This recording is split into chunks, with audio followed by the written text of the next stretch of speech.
Hello. Well, we've been out and it absolutely teamed down on us. I'm just trying to get you sorted in a way. Where will I put you?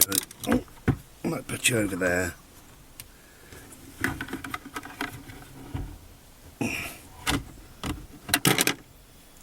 So it's nice to be out.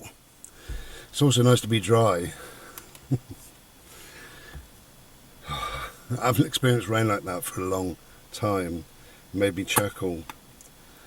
God, we were walking along and it literally went bang. It just rained on us.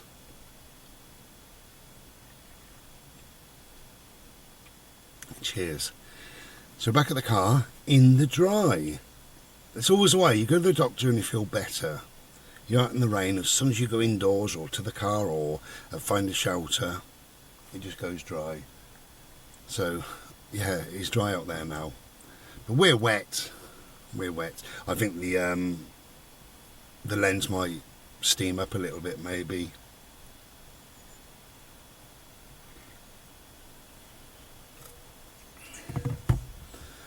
I was having a chat with somebody the other day, and she was on about the lockdown. She was on about her son.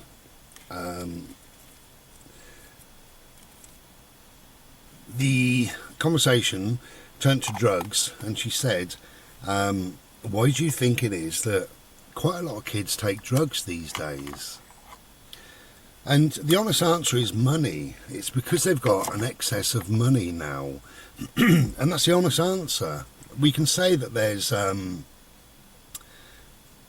all sorts of environmental things and there's political things why, and there's lots of reasons why, and the kids are more stressed today than they ever were, or there's more onus put on examinations, or they have to stay at home perhaps for longer. We can put all that on, but if they've got no money, then they wouldn't be taking drugs. You know, and she said, yeah, I see your point. And I said, well, when I was a child, no, yes, I did. As an adult, young adult, I went off the rails. We all know that. But as a child, I had no money. We had no money. And many of you watching this would have had no money. And I used to get sometimes a threepence or a sixpence on a Saturday as my pocket money, but they couldn't afford it every single week, so some weeks we didn't have it. Some weeks, quite a lot of weeks, I was naughty, so I wasn't allowed to have it, so we just had no money. And what I used to do with my little bit of money, if I got threepence, I used to go at the shop and I'd buy a jamboree bag for twopence, and that had a chewing gum and a couple of sweets and a sticker and just a little toy or something. That was my jamboree bag, and I'd buy a couple of little sweets, and that was about the rest gone. Or I would save my penny for the following Thursday. We had a village hall where I lived in our little village, and they had spitting.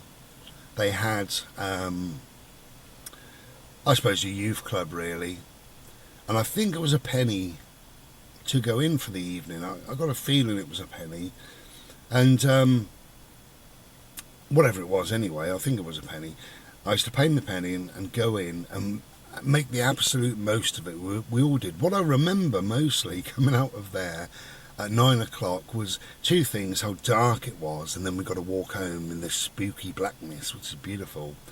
And all the kids would walk out there with red faces, with their hair stuck to their forehead with sweat, because you've been charging around like bloody idiots, you know. And some were playing football, some were playing table tennis or pool or whatever it was, or just charging around. And I think all I did was just charge around. That's probably all I did really. But yeah, we used to come out there with red faces and sticky hair. I always remember that. And there was about a penny, and I think the penny got you maybe a cake, maybe a little drink of orange. So it was quite good value for money. But you know, I had no other money. There's no way of getting money. We used to occasionally clean a car for somebody and get threepence or whatever, but there wasn't a lot really, so we had no money. So even though I'm sure drugs were about, we wouldn't have been offered them because what would be the point when you've got no money? But children now, and I don't know if this is right or wrong, but I heard something a long time ago, and whether I read it or whether I heard it on the radio, I've got a feeling it was on somebody's telly, somebody's radio, something. I think it's an audio thing that I heard, that a lot of kids get pocket money between £5 and £30 per week. Now, I don't know if that's true or not, but I mean, if you're going to give your kid £30 per week, if you're going to do that, that's fine, but I mean, keep tabs on it. Ask your kid what they're buying. I mean, yes, I fully understand that, because a computer game is like 55 quid. So if you're going to give them 25 quid, I mean, they've got to save up, haven't they, 2 or 3 weeks, so I understand that. You know, the world is a far, far more expensive place if you're a child. But we wasn't offered it because we had no money. So the kids have got money now. I mean, most kids, when they get to 14 or 15, in their pocket, they will have a phone that's worth 4, 5, 6, 700 quid. Some have gold rings or gold chains or diamond earrings.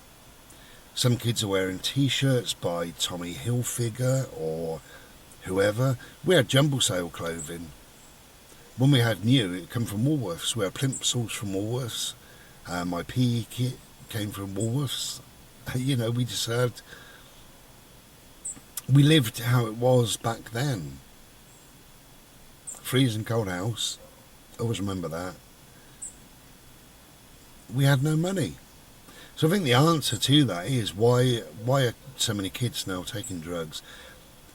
Yeah, I think it is the modern age, with the stresses and stuff like that. We can blame that a little bit, but it really is down to money. It's as simple as that. It's down to money, because, you know, there will be a child out there whose parents are not very well off at all, who probably gets a couple of quid a week.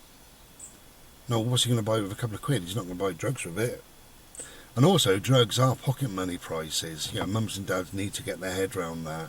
They always are, they always have been. You give your kid 20 quid, well, that's 5 E's or 5 trips.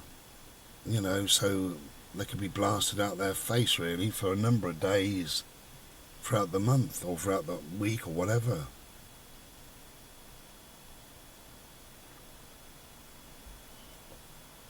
Okay, we're not going to go out again, but we've got some blue sky. Yeah. After all of that black sky, that rain, that craziness that happened, and we're not going out again. I really can't be bothered now. I've kind of lost... We did about 20 minutes, so, you know, I've lost the momentum now.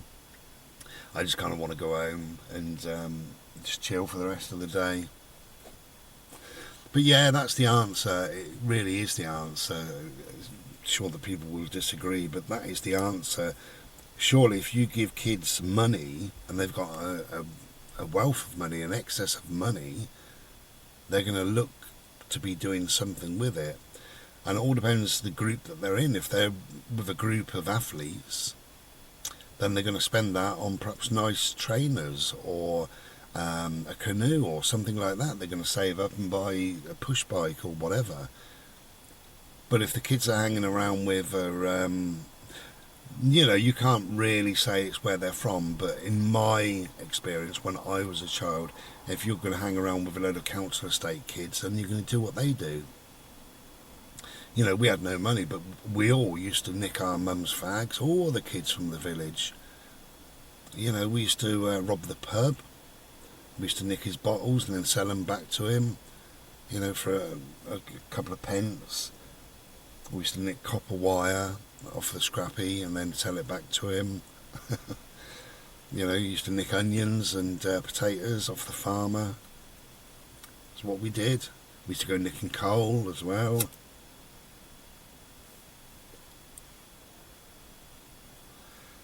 But yeah, we just lived in those times. What I said about freezing cold house, we had a coal fire in the lounge and nothing else. And they used to open up the lounge door of an evening, so the lounge was never warm, because all the bloody cold from the house came into the lounge. and the heat was supposed to dissipate throughout the house. Never did. Never did. And we used to have our net curtains was stuck with ice to the inside of the windows of our single paned windows. I used to lay in bed and watch my curtain wobble in the wind with the windows shut, freezing cold. We couldn't afford carpet, so we had lino on the floor. You wake up for a piss and you do that silly dance, on the way to the toilet. Ooh. Crazy. Very, very cold. The immersion went on once a week, sometimes twice. Depends on how dirty we was. Ready for a bath. Oh, that's beautiful, that sky now. Have a look.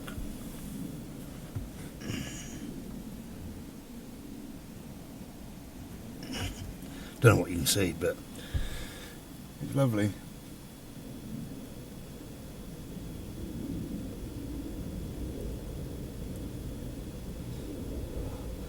I think in life you live in your means, don't you? Within your means, rather. We all do. My means years and years ago, I was skint. I lived in a caravan. I ate a lot of pasta and a lot of rice. I lived like a student for years. Lived on nothing, virtually nothing for years. But you live within your means. And then you get a better job. So you start buying a house, so you live within your means rather than renting. You think, well, I'll buy. And then rather than driving an old car for 150 quid, you buy one for £4,000 or whatever.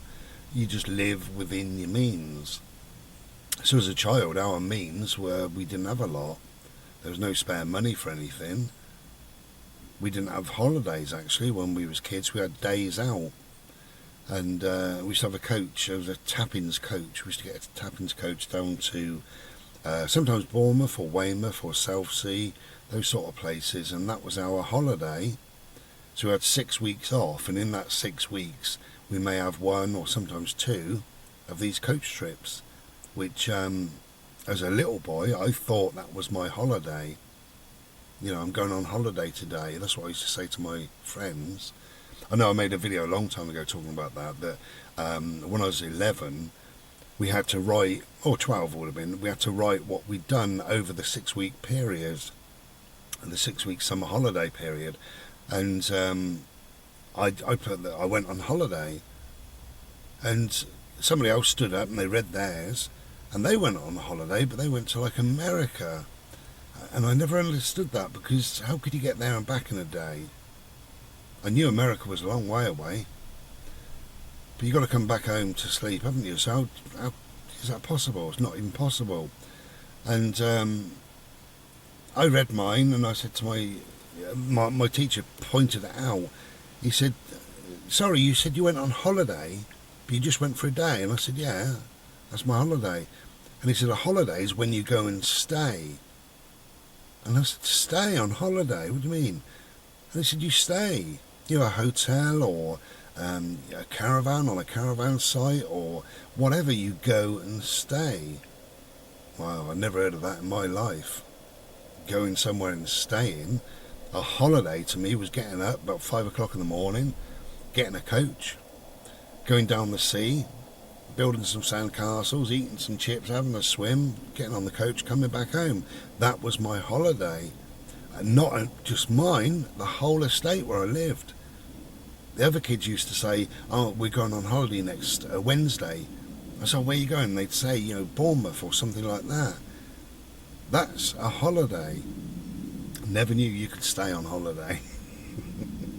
But, that's how it was. So you live within your means. So for us, drugs wouldn't have come into it at all, None of us smoked. We all smoked our mum's fags, the odd occasional fag. None of us could afford to buy fags. So we didn't smoke, we didn't drink, obviously, that was far too expensive. And as I say, no drugs were offered to us because we were children who had no money. But children now do have money, and that is why sometimes a child can be mugged, because they've got 600, 700, 800 quid phone or whatever it is on them. Or a game system or some earbuds or whatever they're called. These things cost hundreds and hundreds of pounds. Just their footwear alone can be 50 or 100 quid or more. Just on your feet, 100 quid on your feet. You know, and then they've probably got a wallet, and that's probably got full of cash as well. So you can understand this day and age that children are easy targets to be mugged. Definitely. If you would have mugged me when I was a child, I would have had nothing at all. Nothing. There was once a week, it was Saturday morning, when we had a little bit of pocket money, and normally I'd spend it the Saturday, or I'd save that penny, like I say, for the Thursday for the village hall, and go down there with my mates and charge around the place a bit.